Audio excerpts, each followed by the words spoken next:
கருத்தியல் ரீதியாக இந்து மத சிந்தனையே பேசக்கூடாது அப்படின்னு இப்போ பள்ளியில ஒருத்தர் இந்த மோட்டிவேஷனல் ஸ்பீச் அதுக்கு கூப்பிட்டுருக்காங்க. அவர் கர்ம வினை பற்றி முற்பிறப்பு இப்பிறப்பு அதுல செய்கின்ற நம் செயல்கள் நமக்கு தாக்கத்தை ஏற்படுத்தும் அப்படிங்கிற விஷயங்கள் அவர் திருமூலர் சொன்னது, திருவள்ளுவர் சொன்னது எல்லாத்தையும் பேசியிருக்கார். உடனே இப்ப நேற்றுக்கு பார்த்தா இதுவும் பயங்கரவாதியை கைது பண்றது மாதிரியா 200 போலீஸா, ஒரு ஏடிஜிபி, 4 டிசி, 4 ஏசி, என்ன நடக்கிறது தமிழ்நாட்டில்? நான் கேட்கிறேன், மாண்புமிகு பிரதமரை பீஸா வெட்டு பேர்னு சொன்ன ஒரு வன்முறைவாதி, அநாகரிகமான தேச விரோதி. ஏன்னா பிரதமரை பீஸா வெட்டுவேங்க.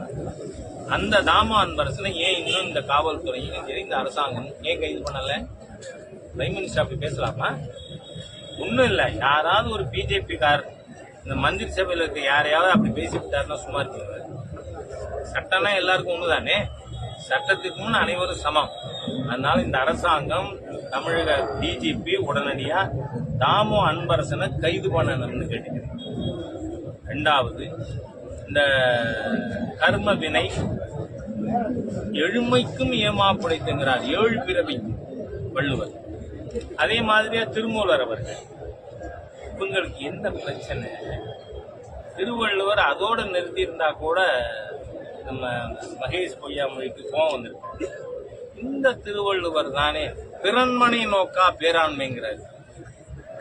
அங்கதான் உதைக்குது இந்த திராவிடியன் ஸ்டாக். ஏன்னா 2 மனைவி 3 மனைவி, 1க்கு மேற்பட்டவர்கள் அவங்களோட ஒரே மேடையில் உட்கார்ற திராவிடியன் ஸ்டாக் இருக்காங்க. நான் பேரை சொல்ல விரும்புறேன். அந்த மாதிரி இருக்கும் பொழுது அப்படி மாதிரி மோசமான தரங்கட்ட வாழ்க்கை வாழற நாம ஆட்சியில இருக்கோம். அப்போ ஒழுக்கத்தை போதிக்கிற வள்ளுவரை பத்தி பேசலாமா இவங்க அப்படின்னு நினைக்கிறாங்க போல இருக்கு.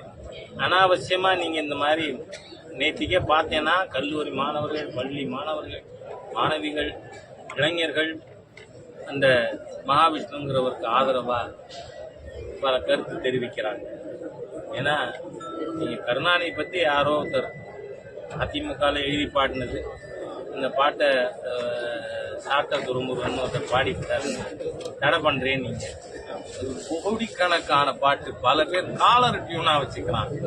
எதுக்கு இதெல்லாம் வேண்டாத வேலை இருந்தாலும் இந்த அரசாங்கம் சொன்னேன், வழக்க வாபஸ் வாங்கிட்டு அந்த மகாவிஷ்ணுவை விடுதலை.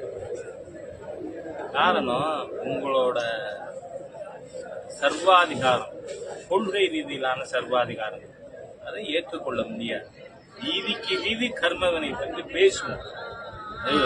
கண்ணகி அவர்கள் பாண்டி மன்னன் முன்னாடி சொல்றார், ஊழ்வினை பயனால் கொலை செய்யப்பட்ட கோவலன் நாயகி கண்ணகி என்பது என் பெயரேன். அதனால தமிழ் இலக்கியங்கள்ல இருக்கக்கூடிய விஷயம்தான் அது. நீங்க ஈவேரா சொன்னா நான் நிறைய